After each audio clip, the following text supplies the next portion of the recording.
Coming up on One Detroit. Use the law as a means for social change. Saying goodbye to a Detroit leader and civil rights icon, Judge Damon Keith. Stephen Henderson and Nolan Finley reflect on his legacy and what he taught the next generation of leaders. Plus, big plans for the old Packard plant, but years after a developer takes over, where do things stand? We'll have a closer look. We take care of our customers. And among all the change in Detroit, Brooks Lumber and Hardware still stands and thrives since 1896. We'll take you inside. Join us. We're at 14 East in Midtown. I'm Christy McDonald, and One Detroit is coming up.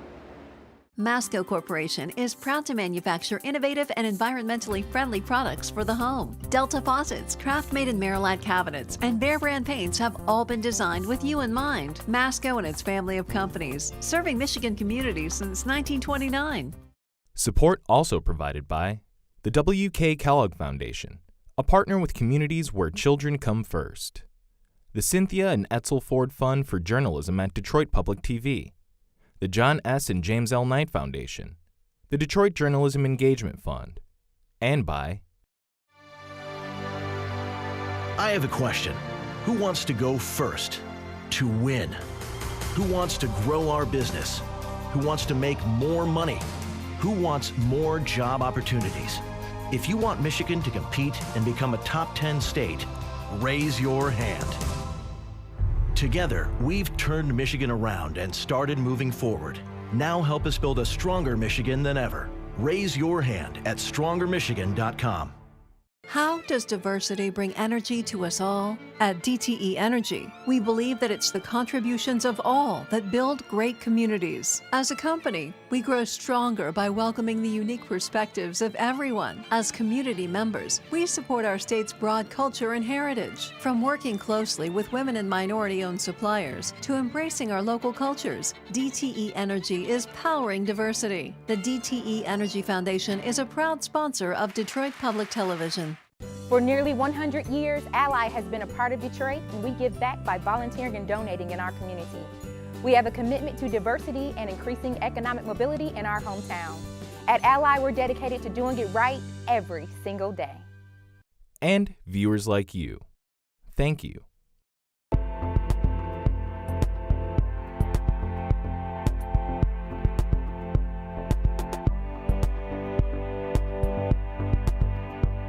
You have a design background, Yes. and the space really speaks to it. We wanted it to be serene and quiet, kind of a Manhattan-y feel, not busy and hustling around. I look up and I see the red, the stringing. We had two artists, a professor and an instructor at CCS, and they installed this for the Design Festival in 2012. And it's we're all connected by an invisible red thread, according to a proverb from China. And we have found that to be true. People coming in that connect us to other people, or will connect to someone else, the proverb pans out. Hi, I'm Christy McDonald, and thanks for joining me for One Detroit. Let's get things started this week, remembering a civil rights icon. Judge Damon Keith passed away at the age of 96. He was a fixture here in Detroit, known as one of the nation's longest-serving federal judges and a crusader for justice. We'll take a look at his legacy. Plus, we'll catch up with Nolan Finley and Stephen Henderson as they remember Judge Keith's impact and have a bigger conversation about the next generation of leaders. Also coming up, we'll have a closer look at where the Packard Plant project stands. What's the progress, and what are the expectations? Then we will head to Corktown and step inside Brooks Lumber and Hardware, a neighborhood business in the same place since 1896. It is all coming up on the show. But we're starting first with a look at Judge Keith's legacy. He's remembered as a judge who never shied away from making the difficult decisions and protecting people's rights. He was the grandson of slaves, presided over landmark cases which included ordering the Nixon administration to stop wiretapping without court orders and desegregating public schools in Pontiac with busing. Stephen Henderson had a great conversation with him about 5 years ago on American Black Journal. We thought it would be a good opportunity to hear from Judge Keith himself about sitting on the bench and making the tough decisions. I was appointed in 1967 by Lyndon Johnson and by President Lyndon Johnson. And I had been in practice with my firm, Keith, Conyers, Brown, Anderson, and Wall. And we had moved from the Tobin building, where all the black lawyers practiced, to the Guardian building, and I was co-chairman of the Michigan Civil Rights Commission with Judge Fikens, and I was just delighted when Senator Hart recommended me to President Lyndon Johnson, and Sure. my wife Rachel wondered how I would make the transition after practicing law for 17 years and thereabout to being a judge, and it was a little difficult at the beginning, Yeah. making decisions and not becoming an advocate, but being open-minded Right. about those who appear before you. Right, right, and I think that's sort of the hallmark of your career, right? I mean, you've been a very straight shooter from the bench, hard on both sides when necessary, but always fair. I've tried to be. I've been on the bench for 40 years or so, and I've never held anyone in contempt of court, and I've never threatened to hold anyone in contempt of court. I've tried to be fair. I tried Tony Giacalone, who was the alleged head of the mafia here in Michigan, and it was on a net worth case that the government had indicted him, saying that he was spending more money than he was reporting. Right, I remember that. You remember that case? So I tried him for 8 months, and he was convicted, and I sentenced him to jail for 10 years.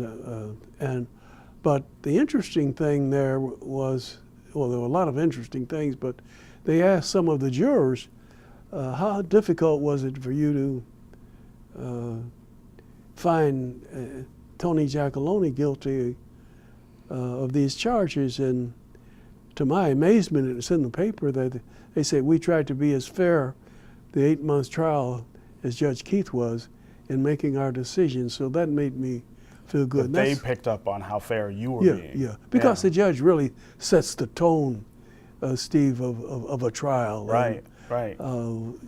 Another instance, but just showing you how you can set the tone.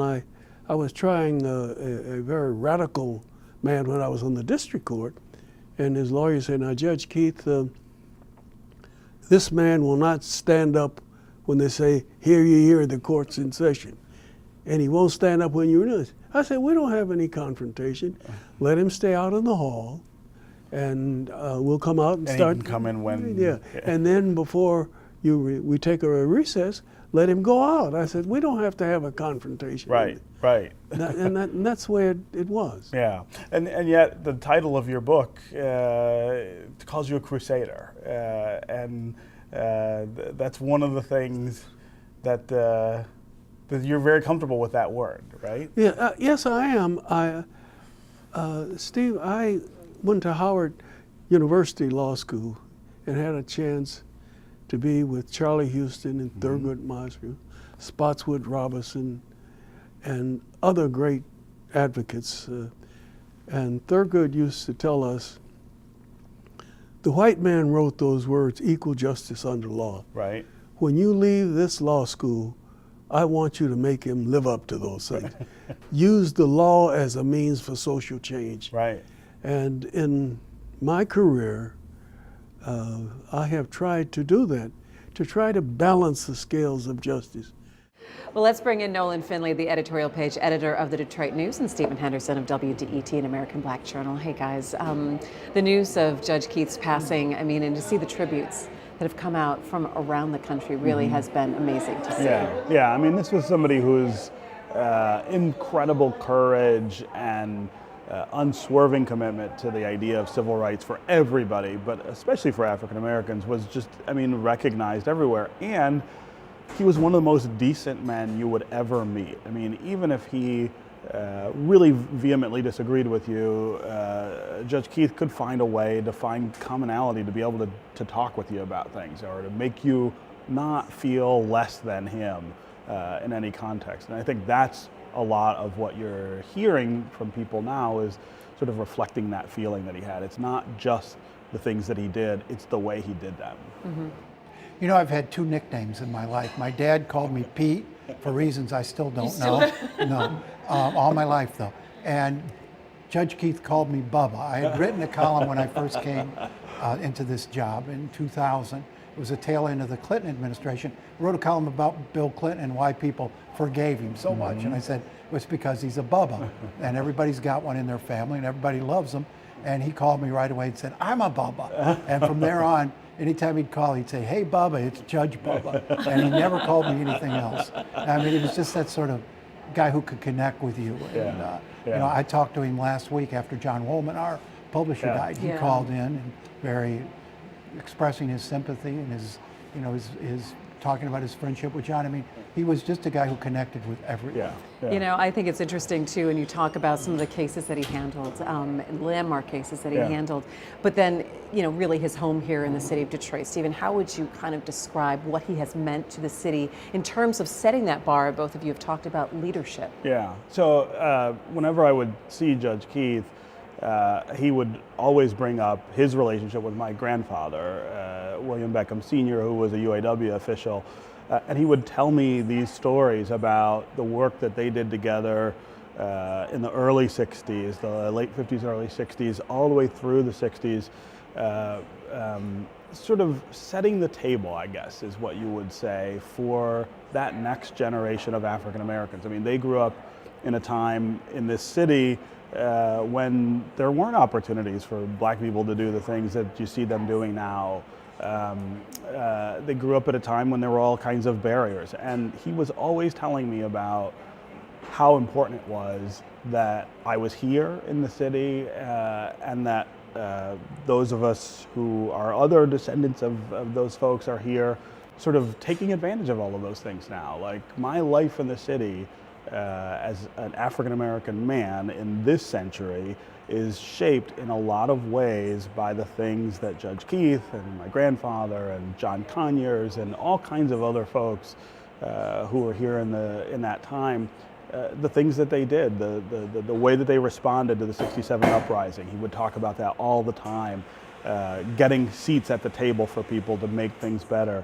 The way they responded to, or the way they helped bring Dr. King here in 1963 to give his I Have a Dream speech here before Washington. There were all of these moments that they all just sort of coalesced around, and the idea was create something for me, create something for people like me in this city that we all really enjoy right now. I think we feel like we're seeing this generational change in leadership now, Nolan. I mean, with the passing of people like John Dingell, Damon Keith, how would you describe what their leadership style is in that generation compared to where we are today, and what influence they're having on the next generation of leaders? Well, they believed, and Judge Keith in particular, believed you can work within to change, to make change. You didn't have to tear things down. He believed and was passionate about the U.S. Constitution, even though the promise of that document was denied to his people for so long. He still saw that as the route to equality, the route to freedom. He believed in the document, even though it wasn't always applied as it should have been. And he took that document, he waved it in the face of America and says, you have to honor this. And I think that was the message throughout his career. The 200th anniversary of the Bill of Rights, plaques all over the country bear Damon Keith's name. When they're hung in courthouses all over the country, it's Damon Keith's name on that document, because he believed in it and he fought so hard to make its promise universal. So what does the next generation of leaders look to from Judge Keith's legacy here in the city? So, I mean, there are some important outposts of his legacy already in place. The Keith Center at Wayne Law is one of the really great examples of that. I talked with Peter Hammer this week, who runs that, and he talked about how they have already been, you know, they've not been preparing for the judge to die, but have been building toward the idea that, you know, the legacy is theirs now, and that it's not just about honoring what he did, but pushing forward on the things that matter now, the barriers that still exist, the structural racism that still holds people back, the inequality that we see sort of across the board, not just here in Detroit, but around the country. They are that sort of leading edge of that legacy now, and it's moving forward. It's not looking back in sort of just honor of the judge. It's saying, here's what the future needs to look like. And he came to work every day. Last week, 3 days in the Yeah, office. right. Yeah. He wouldn't retire. It's amazing. Kept work. Yeah, it's amazing work ethic, and people will be celebrating his life over the next couple of weeks. Thanks, you guys, for sharing a lot of your feelings there. And I'm going to call you Pete, I think, from now on. That's your name now. Don't do that. I always answer. Isn't that so funny? This is. We need to get into deeper in this one. All right, turning now to development on tap. The Packard Plant used to be one of the key examples of Detroit decay, but since the developer bought it back in 2013 and promised new investment, there has been a lot of anticipation of what is to come. Well, Sven Gustafsson and Jer Stays from Daily Detroit have a look at where things stand now. Look, looks like somebody sledgehammered a door into the side of the brick there. I think that's kind of funny because it's not like there aren't a bunch of other places to get in this building. Yeah. Oh, and then right over here, look, there's a boat. Oh. Just a boat hanging out in a big pit. What is it with Detroit and the boats? Yeah.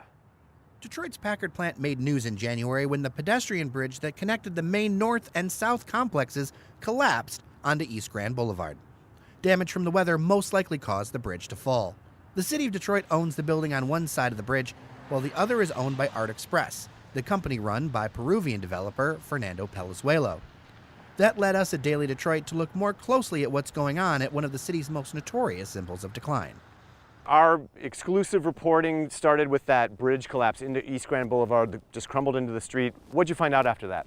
What we learned was that the Packard plant was actually in danger of foreclosure.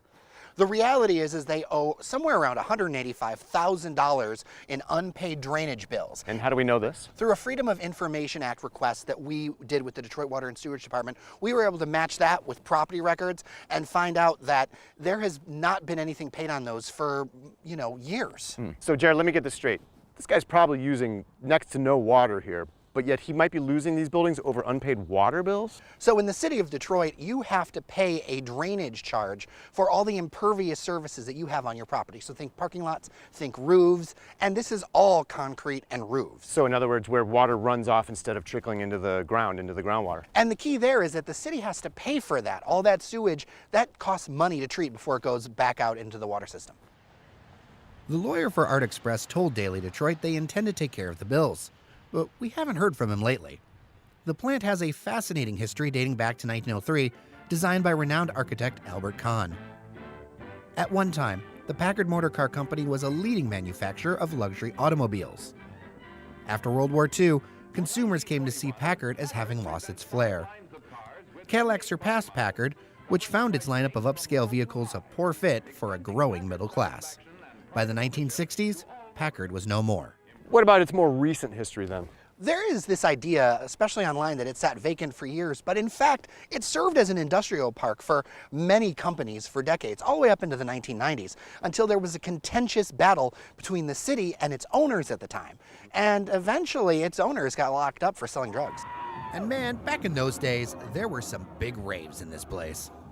Palazuelo bought the complex out of tax foreclosure for about $400,000 6 years ago, with a groundbreaking for apartments, shops, and a brewery in 2017. Well, Jer, we're standing across the street from the Packard Plant Brewery. It says coming soon, Packard Plant Brewery. But Jer, man, this doesn't look like a brewery happening anytime soon. Yeah, I don't see any work, any windows, any plastic. Actually, I don't even see anything happening. I know that there's been cleanup, but there's been no windows or anything for the plant down the road. Yeah. What do you think about the idea of a dining destination around here? I think it's going to be a tough sell, frankly. I mean, there's just not much here. They were saying mid-2019 opening date. That seems awfully ambitious at this point. While it seems slow going here, just around the corner, business is good. Nick Sakaj is the owner of the Royal Barbecue. What do you sell the most of here? Here, the fried chicken and barbecue. The ribs, the barbecue, we have very good barbecue. Sakaj has gotten to know the workers at the Packard operation, and he hears things. Lately, nothing for a couple months. 3-4 months, nothing happened so far. Jer, I'm really struck by the similarities with Michigan Central Station, the old abandoned train station downtown. Someday, maybe the same might happen here at Packard Plant. Regardless if this particular building is on this land or not, this could be a big piece of Detroit's comeback. And finally, what does it take for a business to succeed for more than 120 years? We'll just stop into Brooks Lumber and Hardware in Corktown to find out. Co-owner Ray Formosa, who started working there back in 1978, by the way, shows us around and gives us an idea of why longtime employees and custom work make all the difference. Brooks Lumber is the oldest retail establishment within the city of Detroit, founded in 1896. If you ask me, what is it we do? We take care of our customers in this city, and they've been loyal bound ever since. The company itself has survived 2 world wars, the Depression, the riots, even a city bankruptcy. And through it all, we've done what we had to do to survive. Detroit in its heyday, when it was in the top 5 in population in North America, I'm going to say in the mid-1950s, it was documented that there was over 200 independent registered lumber yards serving within the city boundary. We're the last on the block in that we survived all of them and remain the only one left standing. A few years ago, seeing the turnaround within the city, there was an interest and need for more millwork and detailed stuff. So we end up opening up the mill again and catering to the needs of doing hands-on request, unique items, repairs, and also opening up the wood window division again. One way or another, this city has our signature. If it's a home or a business or a commercial building or a landlord or whatever it might be, one way or the other, we have something in there or has something to do with it. And with all this turnaround, it's nice to see people ripping out their walls and seeing our studs in there that are Brooks Lumber from 70 years ago. And also finishing up that same wall with our studs with our name back on it. So it's coming around full circle, you can say. We're Detroit people.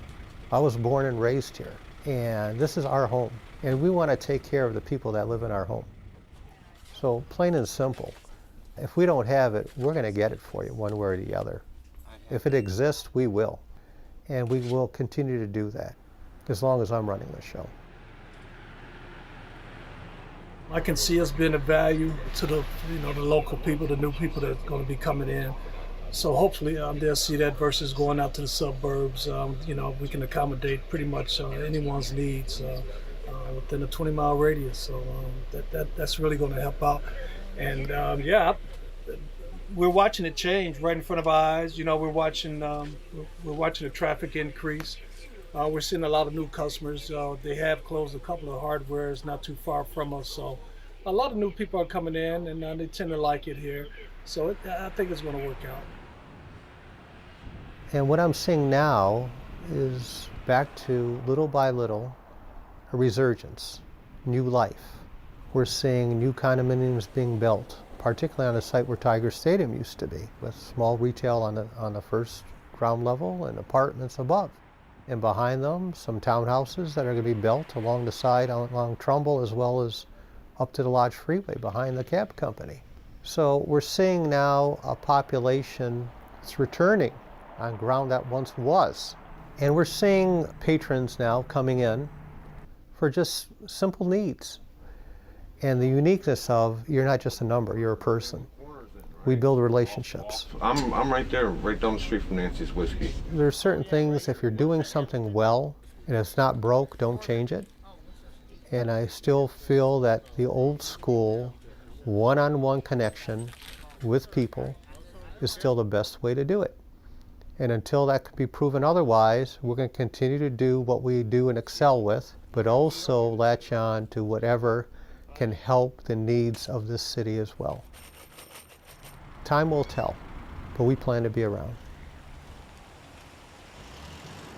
And that'll do it for us on One Detroit. Thanks so much for joining me, and a big thanks for the bottomless cup of coffee here at 14 East in Midtown. Find us at DetroitPBS.org for all of the stories that we're working on, and check out social media during the week, Twitter, Facebook, Instagram. We are there at One Detroit. I'm Christy McDonald. We'll see you next time. Take care.